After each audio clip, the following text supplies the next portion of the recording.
Pandering for president. Man, Kamala Harris was in Atlanta this evening with her first presidential rally where she invited a guest list of, I guess, the only black people she could think of, rappers. She invited Megan Thee Stallion to perform. She invited Quavo. She invited so many people. And the ratchetry. Oh, the ratchetry. Of course, it wouldn't be right unless Megan sang her classic Ratchet Girl anthem.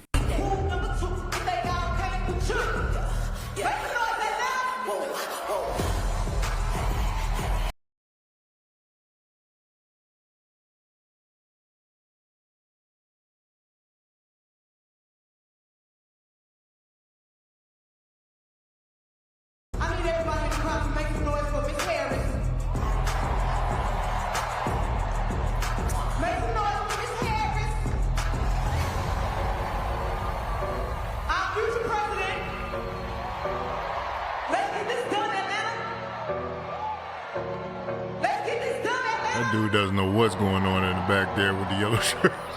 He is so confused right now. But honestly, a lot of people should be confused because this is not issues voting. This is ridiculous. This is get your booties to the poll 2.0. If you remember that commercial where there was some questionable women that were strippers that were saying, get your booties to the poll. That's what the Democrat Party was thinking was going to get out the message to young and black voters.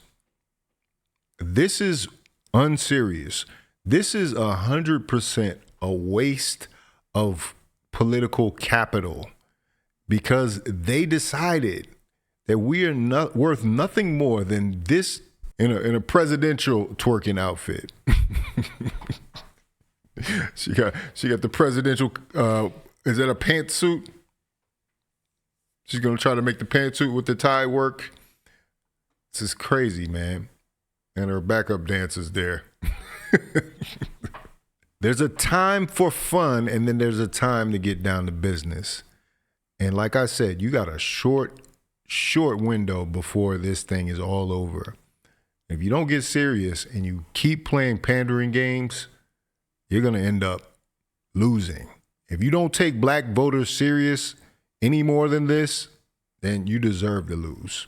So unfortunately, as you could imagine, all the twerking and ratchetry backfired. Because unfortunately, Kamala Harris forgot that she was supposed to be the main attraction of this event. And therefore, a lot of people left. But hey guys, this is Savannah reporting to you from inside of Kamala Harris's rally, which just wrapped up. Now, you guys saw all that there was more energy, and you guys saw the clips, the performances. There's a lot going on here in Georgia for Kamala, so. That's embarrassing. And that's what pandering gets you. That's what doing little things like inviting all these rappers and, twerking and all this stuff, because that's what you believe black culture is. You believe it is very superficial, that we are not issues voters. Like even the speech in itself was a slap in the face, because 30 minutes for your first time speaking to the United States on your campaign trail. So you think black people are more interested in seeing Meg Thee Stallion sing a song from 5 or 6 years ago and maybe listen to the Beyonce on your way out than actual policy and things that are involved in your speech and your plan for America. You had a lot to say about Donald Trump and what he wasn't doing, but you didn't have a lot to say about what you've done for the last 4 years as vice president. In fact, she didn't even talk about being vice president. She talked about being senator. She talked about being district attorney. She talked about all the other things. But she didn't talk about the job that she's done in these last 4 years, the position that we're in right now. And I'm telling you, black people are going to be tired of hearing the same old pandering and fake Southern accents. Yes, Kamala Harris actually put on a fake Southern accent for this event. because she was in Atlanta, of course, right? And you all helped us win in 2020, and we're going to do it again in 2024. Yes, we will. You hear that?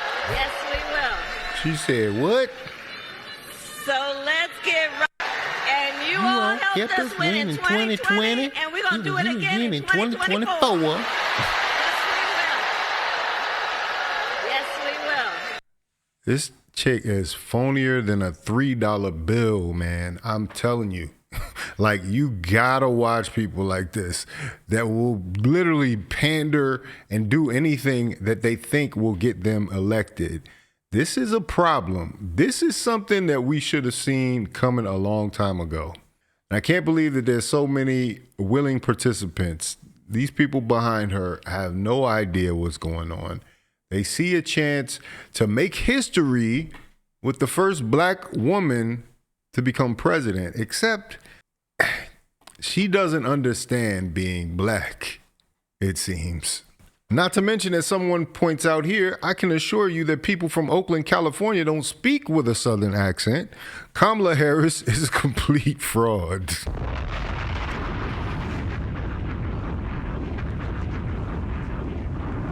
This isn't the first time she's done this fake accent. Apparently, she did it on the campaign trail for Joe Biden. Because you see, Fayetteville, when we get this thing done on Tuesday, Joe Biden and I are about to get rid of that tax bill. Because you see, Fayetteville. Oh, that was the infamous car rally where everybody lines up in their cars and pandemic was rough. You know, at some point, folks get tired of just saying, oh, you know, thank me for showing up, and say, well, show up for me. Because when black women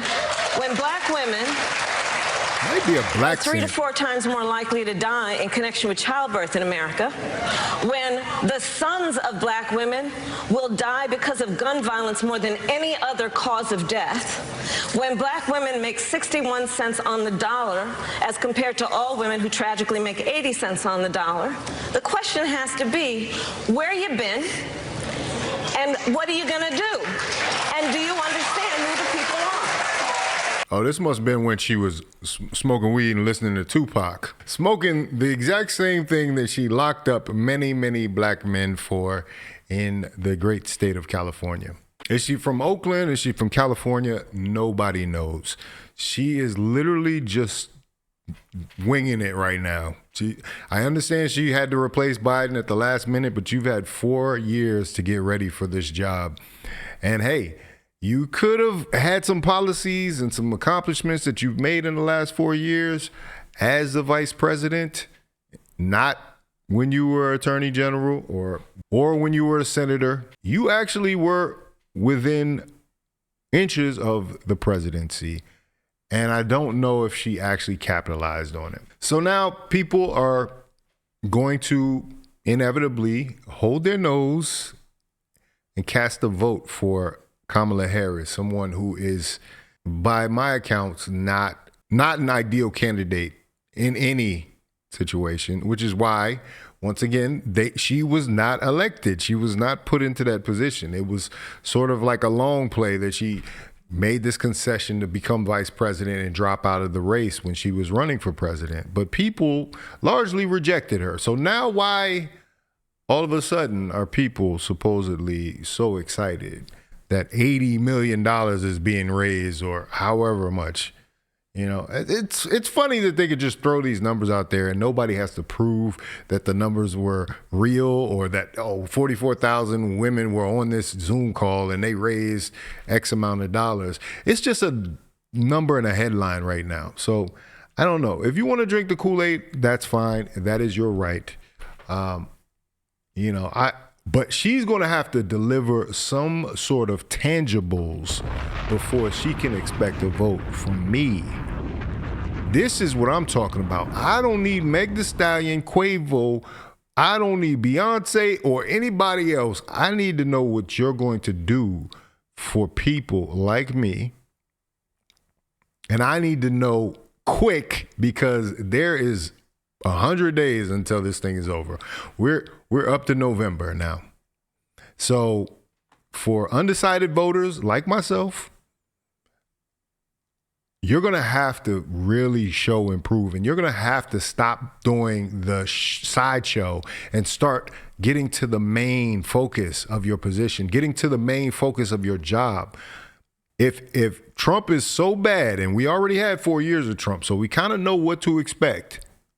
If Trump is so bad, then you've got to prove to me what you're going to do to make it so much better, because these last 4 years have been terrible. Anyway, let me know what you think about it in the comments. If you like this video, like, comment, subscribe, hit the bell notification for all uploads. Make sure you sign up for the newsletter. Link is in the description. That way you can stay up to date on all things Faucette Media. This is Faucette Media.